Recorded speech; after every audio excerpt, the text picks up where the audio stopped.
જૂનાગઢમાં મતદાર યાદીમાંથી નામ રદ કરવાના મુદ્દે કોંગ્રેસ આક્રમક મૂડમાં આવી છે।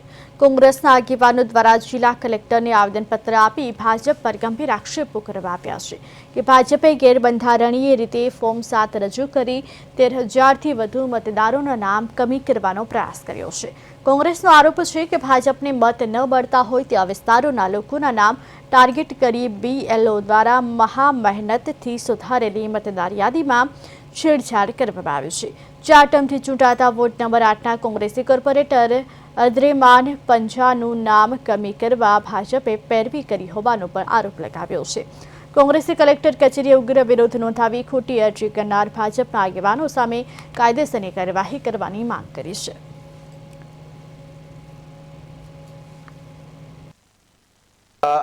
16 વર્ષથી હું વોર્ડ નંબર 8ની અંદર કોર્પોરેટર તરીકે છું। ગઈ ટર્મમાં હું વિરોધ પક્ષનો નેતા પણ હતો અને આ SIRની જે કામગીરીમાં જે કામગીરી BLOએ કરી છે ખૂબ ઈમાનદારીથી અને ખતથી કામ કરેલું છે આ લોકોએ। તેની સામે બીજેપીના કોર્પોરેટરો અને બીજેપીના પદાધિકારીઓએ જે 13,500 વાંધા અરજીઓ મૂકી છે એની સામે અમે આજે માનનીય કલેક્ટર સાહેબશ્રીને રજૂઆત કરી છે કે ભાઈ તપાસ કરીને તમે આનો જે મતદારો જે ખોટા મતદારો હતા જેના લીધે ભાજપ જીતતી આ મતદારોના નામ કમી થઈ ગયા। એક કરતા વધારે જગ્યાએ નામ હતા કે જે માત્ર ચૂંટણી આવે ત્યારે જ મત નાખવા આવતા અને ઈ ખોટા મતથી ભાજપ જીતતી હતી। આવા મતદારોના નામ હાલમાં પૂર્ણ થયેલ SIRની કામગીરીમાં કમી થઈ ગયા।